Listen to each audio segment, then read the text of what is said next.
I'm a clinical officer by profession, currently working in Nyandarua County. I support Kinangop in all our facilities. Unaangalia HIV na macho. Yule haizi kuwa nayo. Unaangalia yule mrembo haizi kuwa na HIV ama yule haizi kuwa na HIV. Unapata ile HIV ya kitambo yenye watu walikuwa naita ukikuwa na shingo mrefu, we can use condoms correctly and consistently. Condoms correctly and consistently. See to condom. Yeah. It is correctly and consistently. Yeah. And hizi dawa za HIV ziko na nini side effects? Men wanaweza pata hii breast cancer. Hiyo matiti hata ni kadogo mtu anaona aje. Yeah. And leo tunaifanya different. Hello my good people, welcome to another episode of 60 Second Podcast. I'm Jay, your host, and leo tunaifanya different. So the guest that we are hosting today is a clinical officer, and we're going to talk about HIV and AIDS. We're going to talk about hepatitis. We're going to talk about breast cancer and ni vitu mingi msee. So tunaelekea festive season. Utajiprotect aje? So that's the conversation we're about to have. But before that, asanteni sana kwa kutusupport. Man, we are at 100 subscribers. Thank you so much. Kama uja subscribe, man, kumbuka kusubscribe. Alafu, wewe hujapigwa picha kwa converters photographers. Man, unatuangusha. So ndio hii namba yake hapa chini. Yeah, mcall. Atakupiga picha moja safi. Ama hata kani video ya harusi ya rurashio. He got you. Yeah, and with that being said, acha tuingie kwenye conversation ya leo. Hello, karibu sana kwenye podcast. Yeah, it's an honor to have you. Yeah, and kuna vitu kadhaa tunataka kuongelelea, but before that, tungependa kukujua wewe ni nani and unafanya nini?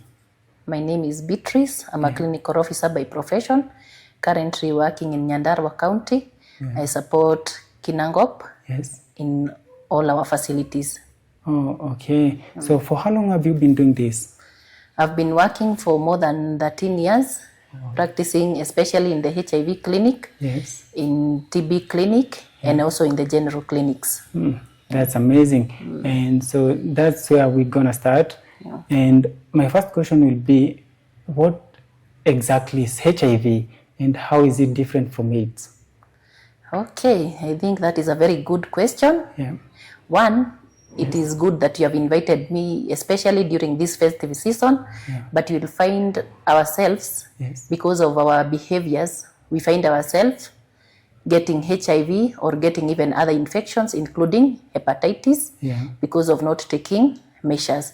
So you have asked me, what is HIV? And I'll go directly to that. As the word says, one, HIV is human immunodeficiency virus. It is a virus. And this virus affects the immunity. And the cells that are affected are the T cells that we call the CD4 cells. Once the CD4 cells are down, you'll find those clients who are HIV positive, their immunity goes down because their T cells have gone down. And meaning that when the T cells are down, it means the immunity has gone down. So it is good for all the population to get tested and come to our facilities. The test is free in all our facilities. You can have a test through oral test, that is a HIV self-test. You can have it through blood, and then you can give you the investigations after testing.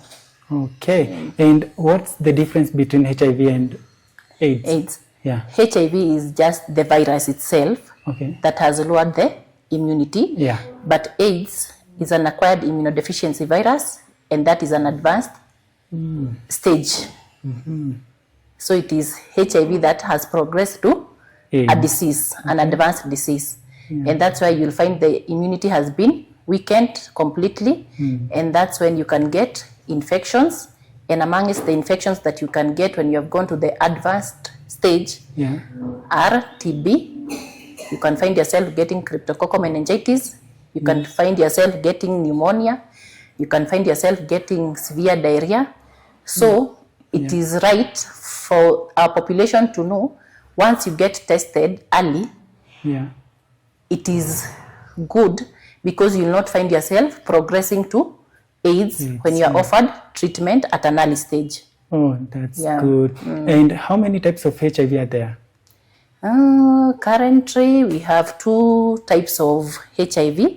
Yes. We have HIV type 1 and we have type 2. Yes. But you'll find we have also subtypes. Yes. Whereby we have subtype A to D. And in sub-Saharan Africa, you'll find the subtype that is there is HIV subtype C. And Kenya is among the sub-Saharan countries. Yeah. And what's the difference between the types? The difference between the type type 1 is the one that is mostly diagnosed. Yes. Type 2 is rare. Oh. Yeah. Okay, so that's amazing. Yeah. So what are the most common symptoms of early HIV infection? Okay, HIV, you can never diagnose HIV just by the look of the eyes. Yeah. You cannot just go by the streets. You'll find when tunaenda kupiga sherehe, unaangalia HIV na macho. Yule haizi kuwa nayo. Unaangalia yule mrembo haizi kuwa na HIV ama yule haizi kuwa na HIV. It is always good to get a test. Yeah. So you can never know HIV just by the look of the eyes. Yeah. So it is always good to get a test because you have asked me about the signs and symptoms of HIV. When you get HIV, it has different stages. We have stage 1 to 4. Yes. Stage 1 mostly is asymptomatic. That is whereby you will find you don't have symptoms, but it doesn't mean that you don't have HIV. Yeah. So you'll be asymptomatic, and to some extent you'll find yourself getting loss of weight, less than 10% of your body weight. Kama wewe ni 70 kgs, unaweza pata umepata maybe less than 70% of your body weight loss. Unaweza pata nguo zako zimeanza kuacha kukufit. Sio ni style moja ya kufanya nini ya kupunguza weight. Hapana, and that's why I'm telling you cannot just get HIV or know someone has HIV just by the look of eyes. Yeah. You have to get tested. Once you get tested, we are saying at stage 1 you are asymptomatic. Yeah. So if you have HIV, you are asymptomatic, but you can transmit. Okay. Because you have the virus in your body. And the viral shed is higher and the CD4 count is low. Because we say the CD4 is about the immunity. Yeah. So it is always good to come and get a test. So when you get a test, you'll get treatment early. So we have stage 1, we have stage 2 whereby you get loss of weight of more than 10% of your body weight. Yeah. Then you start getting symptoms like cough, skin rashes. Stage 3, you will find yourself getting severe diarrhea, getting pneumonia. Stage 4, you get wasting syndrome. You find yourself unapata ile HIV ya kitambo yenye watu walikuwa naita ukikuwa na shingo mrefu. What did they used to call it? Sometimes you will find in our community, you will find them saying mokigo. Hiyo ndio hapo ndio jina lilitoka mokigo. Kwa sababu utapata neck imeenda juu. So it is good when you have you suspect yourself of maybe of having an unprotected sex. Yeah. It is good to come to our facilities all over Kinangop or all over Nyandarua, and you'll get the test in our public hospitals just for free. Ndio usifike ile stage 4. Ukidiagnosiwa mapema ama ukipatikana mapema na virusi, utaanzishwa matibabu mapema na utaishi maisha yako vizuri kama just a normal person. Now, can HIV be transmitted through oral sex? It depends. So before I go to how HIV can it be transmitted through oral sex, one, HIV can be transmitted in different ways. One, for you to get HIV from someone else, this person must be infected. Okay. Huwezi pata kitu kwa mtu mwenye hana. So this person must be infected with HIV and you had unprotected sex. And this person is not on ART or an antiretroviral therapy, and their virus is not suppressed. So HIV, you can get it through sex, unprotected sex with uninfected person. Yeah. The other way you can get it is by use of sharps, the needles. Like Wenye watoto wanatumia wanatumia needle, wanapea mwingine. Kuna wenye wana inject drugs, alafu wanapea the partner ana inject with the same needle. Yeah. So it can be transmitted also through needle sharing, especially in people who use drugs. Maybe hata tuseme kama sisi madaktari tunaweza transmit it through pricking myself with a needle of an infected person. Oh, okay. The other method you can get it when a mother is pregnant. Yes. There's something that we call mother to child transmission. Yeah. So if a mother is not on ART and they are not suppressed and they are not adherent to their treatment, Yes. chances are the mother can transmit the virus to the baby, to the unborn child, or even during breastfeeding. Okay. Yeah. And na hapo kwa oral sex, Yeah. bado hujatuguzia hapo. Okay, if you want me to emphasize on that, Yeah. because especially when we are on the festive season, you'll find our behaviors change. Tunaenda dunda, tunajipata unaenda una meet a new partner, you want to explore, so you find yourself having those behaviors that maybe you'll find yourself kissing. So HIV-1 is not transmitted through hugging, through kissing, through sharing of plates. So ukikuwa na mtu mwenye ako HIV kwa nyumba, honestly, don't stigmatize them by not sharing a plate with them. Na vikombe zao. Ama kuweka vikombe zao kando. You should not do that. You should embrace them and live with them well. Yeah. So you cannot get HIV by sharing with their plates, Plates and cups. and cups, or hugging or kissing. But at kissing, if the mucous membrane is broken and yours is broken, the partner who is kissing, the people who are kissing and their membranes are broken, we have a chance of transmitting HIV. The infection. Yeah. Okay, so it means ndio infected through kissing, so lazima huko break na ya huyu. Yeah, the membranes must have been broken. Okay. So that we get the entry of the virus. Yeah, and so how do we prevent HIV? We have prevention methods. Yes. One, the best prevention method, Yes. we always say prevention is better Than cure. Yeah. So that's why when you called me, I saw it good for me to come, because it is good for the populations who have not acquired HIV yet. It is good for us to prevent ourselves from not acquiring HIV. Yeah. And one, for us not to acquire HIV, we should give preventive messages, especially in churches. Huko kwa dunda tunastahili kwenda tupeane preventive messages, because today if I give you a preventive message, chances of you acquiring the virus zitakuwa low. Yeah. Si ndio? But if you don't have the messaging, chances of you ignoring and just checking at someone by their looks and just having sex without even protection are higher. Yeah. So we should emphasize on preventive messaging to create awareness in our communities. Yes. One, the community should be aware that HIV is preventable. Yeah. Two, HIV we can treat the symptoms, but it is not curable. Yes. The other thing that we, the doctors, or we, the public facilities, we offer these services for free. We offer testing for free, we offer treatment for free, and we also offer follow-ups for free.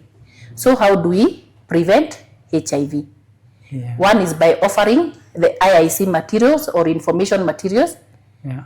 Like when you see the roads are getting constructed, you'll find wanaeka huko kwa vibao HIV, wanaekanga HIV and AIDS. Sijui kwa nini wanachaguanga tu HIV na hepatitis pia, you can also get it. So it is good for us to create awareness. One, by offering messaging in churches, huko kwa dunda, maybe to our peers, to our colleagues. Yes.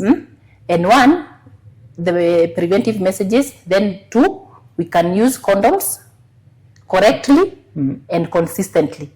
Condoms correctly and consistently. C2 condom.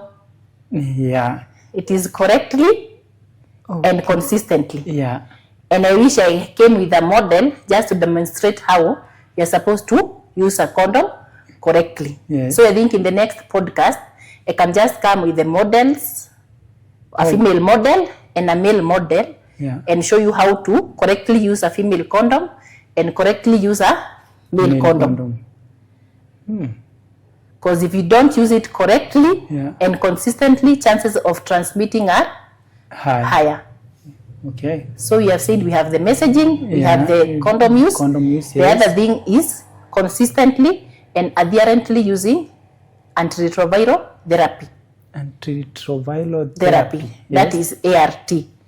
For those people who already are HIV infected, when they use their drugs consistently and adherently as prescribed, chances of them infecting the virus to someone else are reduced.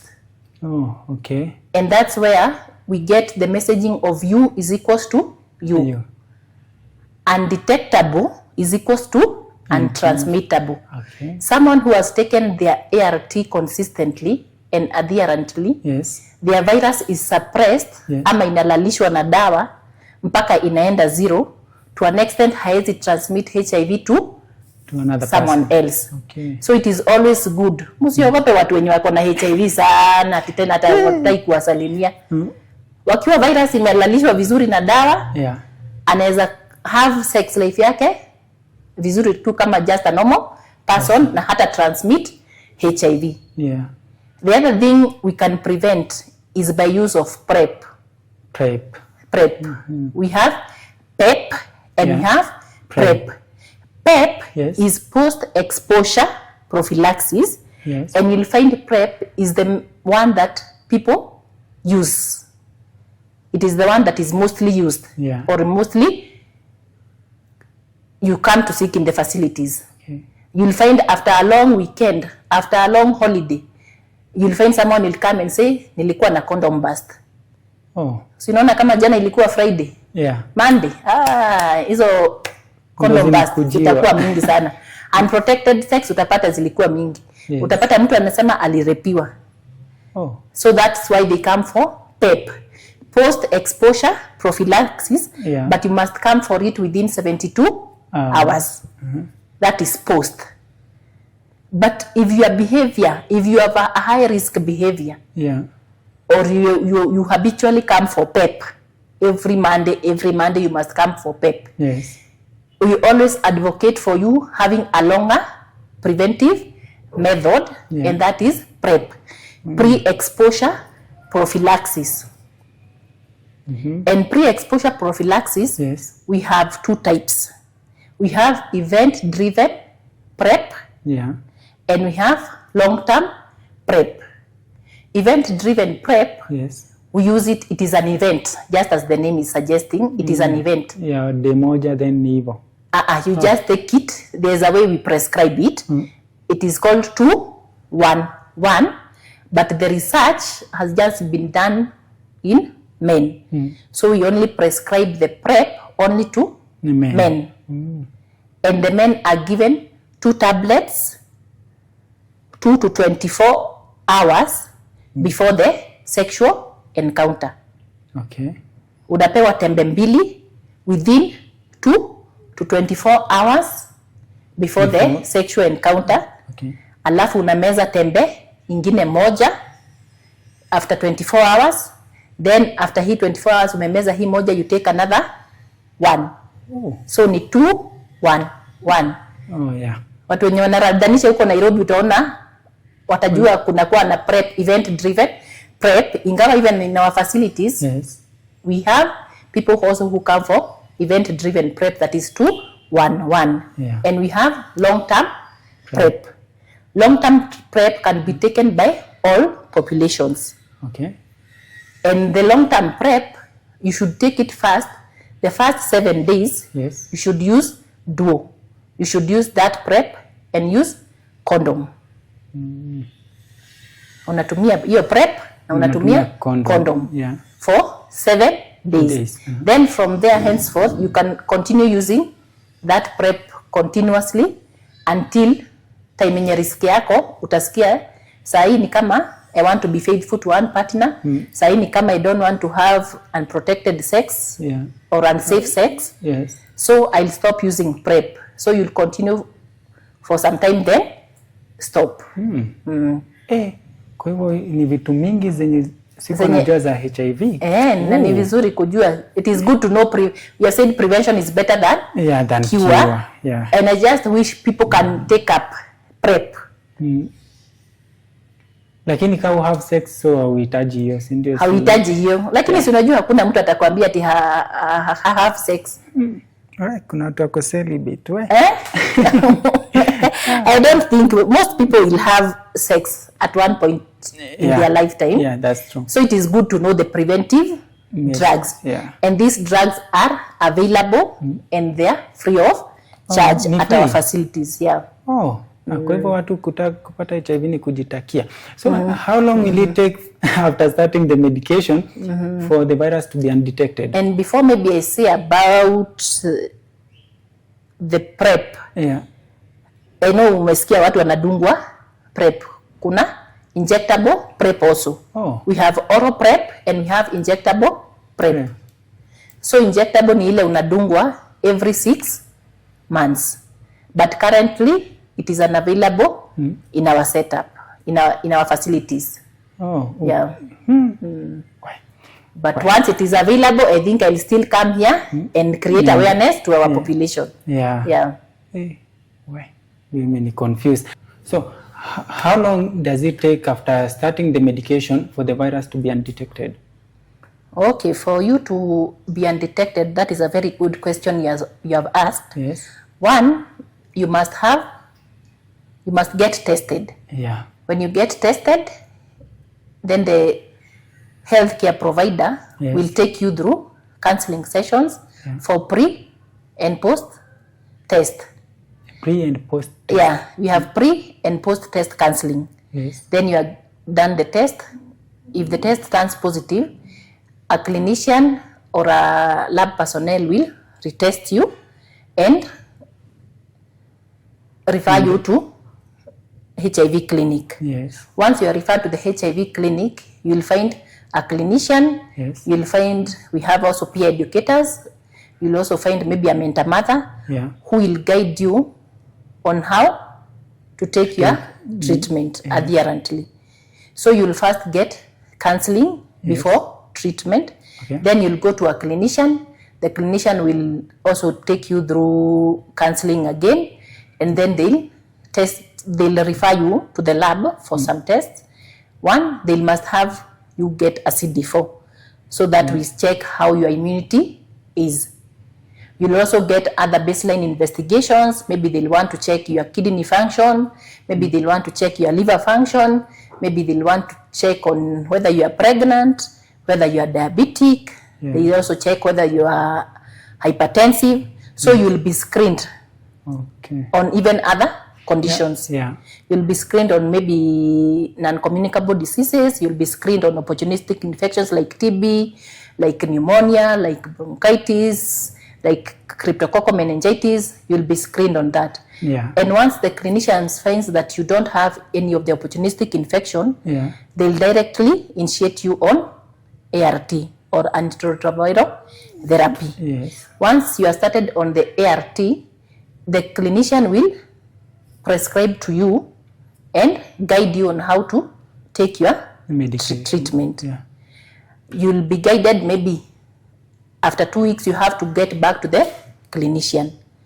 And when you take your treatment adherently, as per you are prescribed, at month 3 you'll have to come back to get a viral load test. And that's when we'll check whether the virus has been suppressed by the drugs. Because once you are given drugs, you will be initiated on a first line drug. And this drug will have the pressure on the virus such that the virus will be given pressure to an extent it will go to the level of 0. And by month 3, the virus, if you have taken your treatment adherently, it has to be suppressed. And when you are suppressed, then the clinician will start giving you treatment for a longer duration. Okay. That is maybe she can give you or he can give you treatment 3 months, treatment for 6 months, according to the availability of the drugs in the facilities. Yes. So if you take adherently at month 3, when the viral load has been checked, yes, it will be already been suppressed. After 3 months. Yeah. Oh. And ukiwa na HIV, it means una nini inaitwaje, unaweza pata magonjwa zingine, like inakupatia higher possibilities ya kupata magonjwa ingine. Yeah, I think in the beginning you asked me what is HIV, and we said it is a virus that attacks the immunity. So the CD4 count goes down, and when it goes down, you become at risk of getting infections.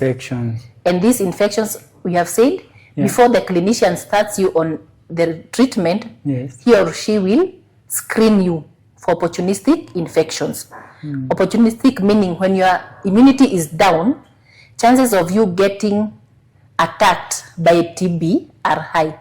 Chances of you getting attacked by pneumonia are high. Chances of you getting attacked by cryptococcal meningitis are high. Chances of you getting attacked by cancers are high. So the clinician, if you are a lady, you'll also see the clinician telling you that they'll screen you for cervical cancer.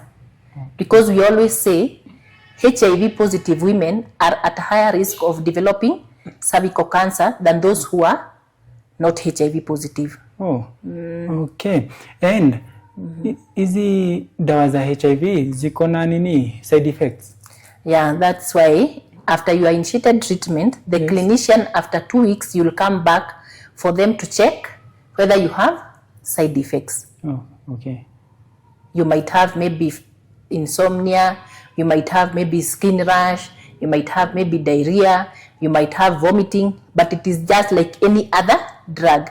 Hata leo ukipewa paracetamol, utapata kuna watu wanasema wanaharibikiwa na paracetamol. So the ARV is just like any other drug. And it is good for us not to stigmatize those who are HIV positive and to encourage those who are already positive in our community to come and get treatment freely, and we don't judge them. We don't judge the HIV positive individuals. We just take them smoothly and support them for them to take their treatment so that they can live their lives positively. Now that tukifunga hiyo story ya HIV, what is your message to the young people during this festive season? My key message. Hapa ndipo maneno iko. Hapa ndipo maneno iko. So now that we are heading for this festive season, one, I would encourage our youth, our adolescent, that they should always know their status. Everyone should know their status, because you can never know you have HIV without getting tested. So let us all come for testing. Our facilities offer testing free of charge. Engineer County Hospital, we have Kinandonyunjero Dispensary, we have Nadarasi Dispensary, we have Murungaro Health Center, we have Bamboo Health Center at the far end, we have Weru Health Center, and other facilities across Nyandarua. We have this test for free. So know your status. The other message, know your status, know your status. The other one, if you find yourself you are positive, it is right to live positively.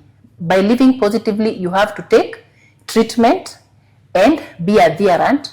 And when you become adherent to treatment, you'll find you have protected the other populations that are negative. So that's where U is equals to U gets in. When you are undetectable, or when the virus has gone down, you are untransmittable. So it is good for you to know your status. When you know your status, you get treatment so that you live positively, get suppressed. So that's where U is equals to U gets in. The other thing, you have to use prevention. Prevention is key. And by prevention, we mean you have to use condoms correctively and consistently. You have not to listen to myths and misconceptions. You have to come to our facilities, ask us what is HIV, ask us how it is transmitted, ask us how it is prevented, and for those who are HIV positive, how to get treatment, and even the positive side effects and maybe complications if you don't take your medication. And finally, our young generation, our young youths, I would encourage you, kindly feel free. Our facilities are very youth friendly. You'll find us there. We don't judge, and we treat you according to your presentation. So back to you, and I'm happy for this podcast. Till next time, I think next time I'll come and show you on how to use condom consistently and correctly.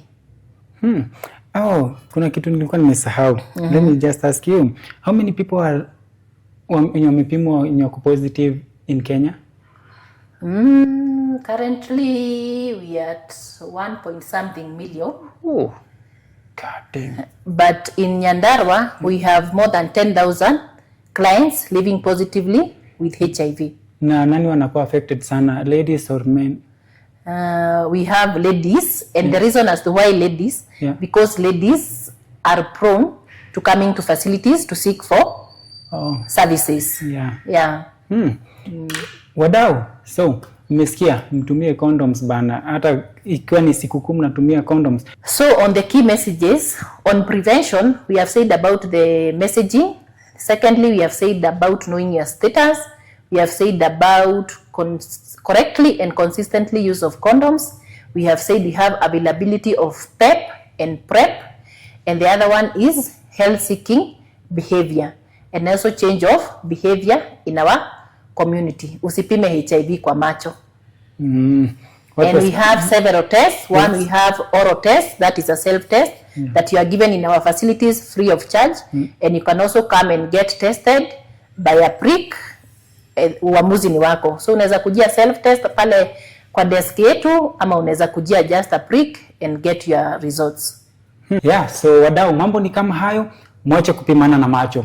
Alafu ukihitaji laptop, either ni ya mwanafunzi, either ni yako ya job na ya ofisi, any laptop. Na the good thing, si tunauza laptops. Na tunauza na price yenye wewe unataka. Si yenye si tunataka, ni yenye wewe unataka. So namba ndio hapa kwa screen, to support bana, to call. And tukishamaliza na hiyo, subscribe kwa channel, comment about HIV or anything. Si tutareply, tutakufunza pali au jalan. Now let's get to cancer. So it's October and it's a breast cancer awareness month. And swali ya kwanza ni, what is breast cancer? Okay, once more let me say I appreciate you inviting me also now to talk about breast cancer. One, you are aware we are in our pink month. Na that's why unaona niko na hii pink. Oh, okay, wow. Pink month ndio hiyo ya breast cancer awareness month, whereby it is good for all women of reproductive age 20 years plus to come and get their breasts examined. Okay. And so breast cancer, or what is breast, what is cancer? It is the growth of abnormal cells or a tumor that grows abnormally in the forms in your breast, and it can come in form of a lump or a tumor, and if not treated can metastasize or extend to the other body parts. Oh, okay. And what are the symptoms of the breast cancer? Okay, we'll go to the symptoms of breast cancer. One, for you to get the symptoms, you have to get examined. One, you can examine yourself. In most cases, you'll find a woman examining themselves, maybe at home, and found a lump around their breast, or maybe found abnormal discharge, or found discoloration of their breast, and found it wise to visit a health facility to come for checkup. So one, you'll get a symptom of a breast lump in either part of your breast. We say the breast have 4 quadrants. So you might find either on the upper quadrant of the breast or lower quadrant, or right or left, or upper or lower quadrant of your breast. Okay. And once you find that lump, it is always good to come and seek medical attention. The other thing, if you find an abnormal discharge, especially if you are not breastfeeding, upate hiyo discharge ya yellow, smell discharge, maybe discoloration, you find your nipples are retracting, so it is always good to come and know, is it normal or is it abnormal? Oh, okay. Yeah. And who is at risk?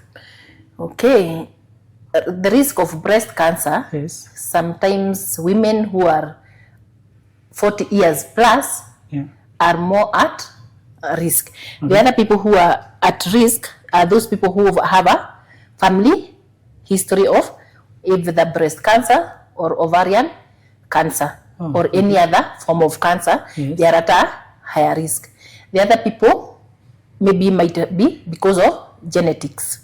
Okay. And hapo ndipo family history inaingilia, so the genetic mutations might cause you to have a risk of having breast cancer. Yes. The other thing, you will find our lifestyle. Yeah. We find ourselves taking alcohol intake is higher. Yeah. And smoking is also another risk. Yes. And those people who started their menarche at an early age and also late menopause, they are at high risk of getting breast cancer. Yeah. So, and how do we detect it early? For you to detect early, yes, one, when you check on our social media handles, like on our breast cancer awareness month, yes, you'll find there are those messages that you'll find you are being told, come and visit a facility for you to get a breast examination. Okay. You are even guided on how to perform a breast self-exam. Yes. So for you on how to detect it early, yes, is knowing on how to have a breast self-exam at home. Okay. The other one, you can have a clinical self-examination. Yes. That is, you come just to a health facility and you can get a clinician or someone who is well versed with examining, yes, and they'll help you in diagnosing or detecting early. The other one, you can also go and get mammogram. Yes. And in Olkalau Sub-County Hospital, yes, or our county hospital, we have mammogram that you can come and get checked. Yeah. And you'll be given your diagnosis there, whether it is a negative diagnosis or a positive diagnosis. Yes. And you'll still get managed. We have experts there. Then for mammogram, you'll find we encourage those women who are above 40 years to get a screen. Yes. After every 2 years for you to be checked whether you have breast cancer. But women below 40 years, we encourage them to get a breast ultrasound.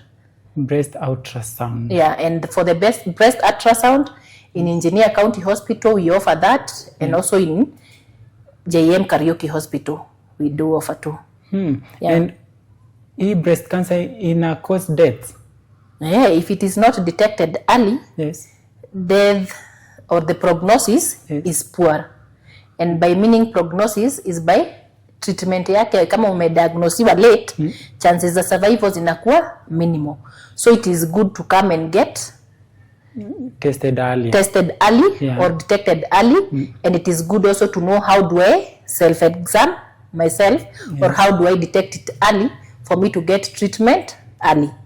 And as we have said, even in HIV, yes, prevention is better than cure. Yeah. Yeah. And so it is highly preventable. Yes. And if detected late, yeah, the stage will have gone further, yeah, and you'll have metastasized. Ama hivyo venye tumesema, the abnormal cells or the tumor might have spread in other organs. Unasikianga sijui nira ilikuwa imeenda kwa lungs, ilikuwa imeenda kwa other organs. Yeah. So in a spread. So if it spreads to other organs, yes, chances of survival inakuwa lower. Na men wanaweza pata hii breast cancer? Yeah, men still can get breast cancer, though it is rarer. But it is good for also men to come and know how they are supposed to detect. Yes. They can detect it also through examining themselves. And if they find maybe the lumps, the abnormal discharges, the discoloration, Yes. maybe the retracting of the nipple. It is always good to come and seek and to know whether it is normal or abnormal. Yeah. Men, hiyo matiti hata ni kadogo mtu anaona aje. Yeah. So what's the treatment for the breast cancer? Okay, the treatment methods. One, we said prevention is better than cure. And we have said in all our facilities in Nyandarua County, we offer the preventive messages and the prevention, the self-examination, the clinical examination for free. Yes. So prevention is better than cure. Before you get treatment, it is good to visit our facilities for us to guide you. Yes. On maybe on the preventive messages. Yes.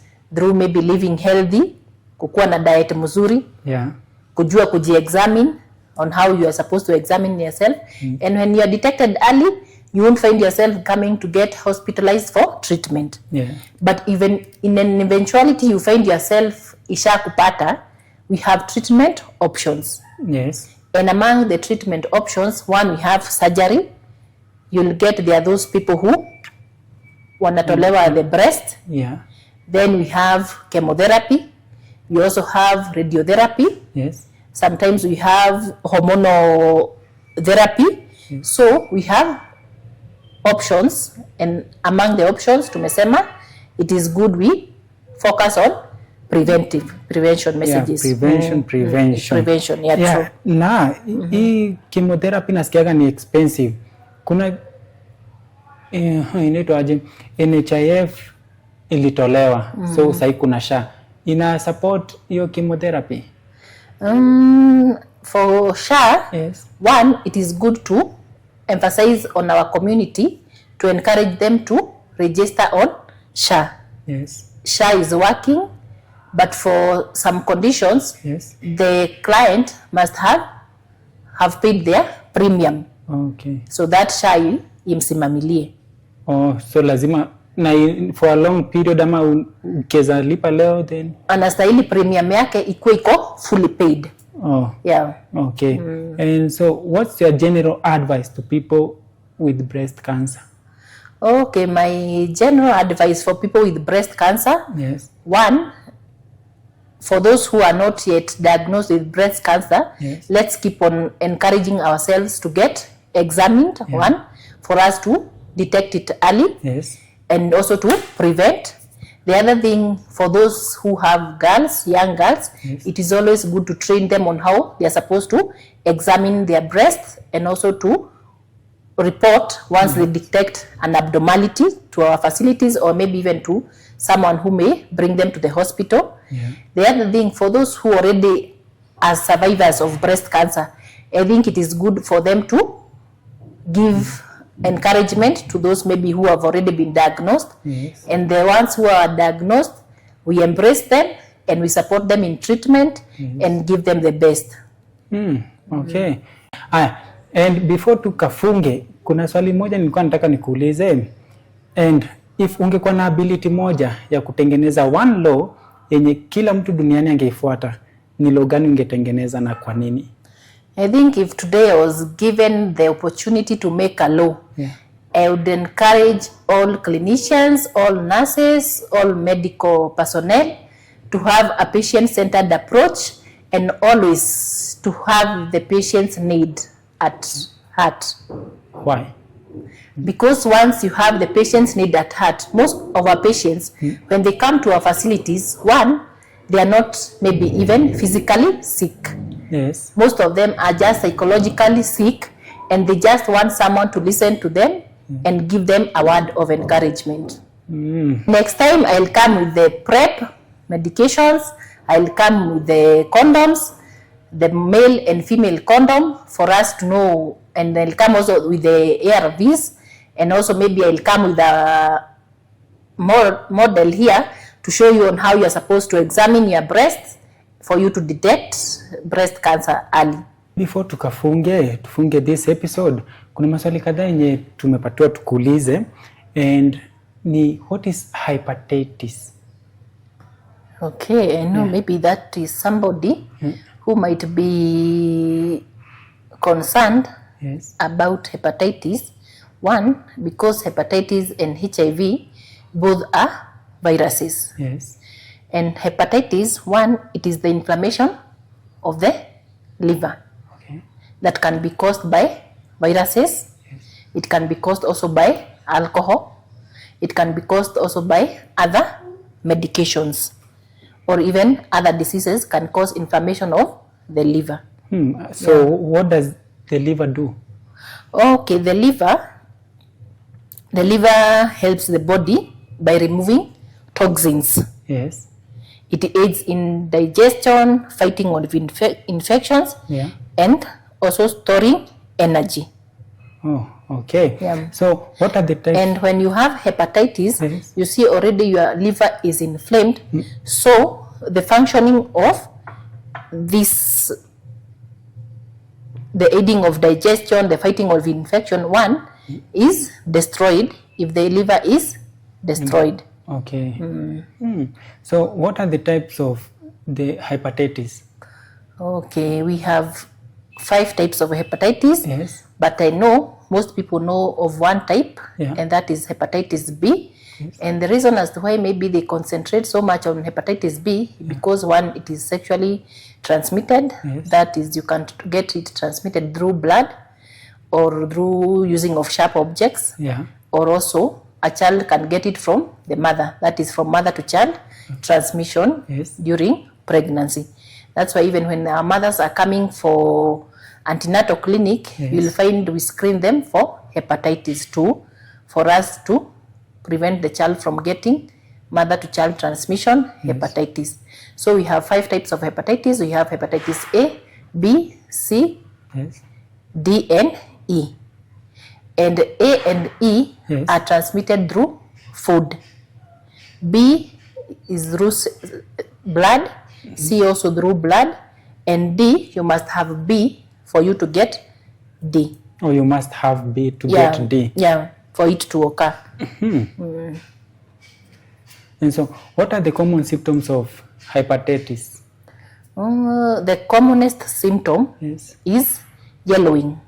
Yellowing of the mucous membrane, especially your eyes and the skin. And sometimes you might find your urine and stool having that deep yellow. So you have yellowing. That is the conspicuous sign that you'll just see, and someone will ask you, when you can jaundice. I think maybe you have heard of jaundice. That is the yellowing of the eyes or the skin. Oh, I guess hata mimi nilikuwa nimejiuliza kama niko nayo because my eyes zilikuwa yellow. Yeah. Now, what is hepatitis? How do I phrase this one? So, is there a vaccine, kwanza? Yeah, we have a vaccine, and when we are saying about prevention, one, you'll find those people who get into contact with blood are encouraged to have vaccine. And you'll find healthcare workers, we get vaccinated when we are going for training. Hata ukipata watu wenye wana join KMTC, ukiona kwa hiyo barua yao unapatanga wameambiwa wakijoin, they must have a hepatitis B vaccine because they'll get contamination with blood. The other thing, apart from the vaccine, you can also get good hygiene and clean water. Oh, okay. Because you have said hepatitis A and E, we get them through food contamination or through fecal oral, meaning unaguza mahali kwenye kuna hiyo virus. The virus and you pass it through the mouth. And maybe when you wanaguza maybe stool, anaweza pass it, anaguza stool yenye iko na the virus, so anajiguza maybe kwa the mouth or around the digestive system, so anapata the virus. Na hii disease ni sindikali kuliko HIV? One, the reason as to why I always say hepatitis B is more worse than HIV. One, because hepatitis, especially B, has no cure, but we give you treatment just to reduce the complications. Hey. Or to control the disease. Just to control it, but not cure as per se. Oh, so ni milele. Yeah. And how do you prevent it? You prevent it by one, having vaccinated. Yes. You can get vaccination of hepatitis A and B, but C, D, and E, those ones you cannot have a vaccination. And the other thing, we have said proper sanitation. That is clean water. If it is food and fruits, it is good to clean them well. If it is the way we store our groceries, it is always good to clean them well before use. Now, maybe sahi kuna mtu huku nje anahitaji consultation na angependa kuongea na wewe at this moment. Atakureach out aje? Okay, for consultation. Yes. For consultation, you can reach me out through 0723 619 508. That's my personal number. You can reach me out and maybe ask me on any question, one HIV related questions. You can ask me on hepatitis related questions, on TB related questions, any condition that you feel that you'd like to ask me, just feel free. And for the youths and young people, I always encourage them to ask. Just ask. Don't trust on the myths and misconceptions. Yeah, and so guys, hiyo namba mmepatiwa ni ya mtu mwenye anahitaji consultation about kenye tulikuwa tunaongelelea, please. Okay, so thank you so much for coming through. Yeah, we really appreciate. Nimejifunza mambo mingi kwanza about HIV, sikuwa najua. Yeah, and thank you so much. Guys, ndio hiyo, mambo ni kama hayo. So hapo ndio tunakafungia leo. This episode imekuwa amazing. Kumbuka kama huja subscribe hapo. Comment, like the video, no share bana. Tunafaa tufike 1000 subscribers before the end of this year. Other than that, kumbuka this is the 60-second podcast and we live a minute. Peace.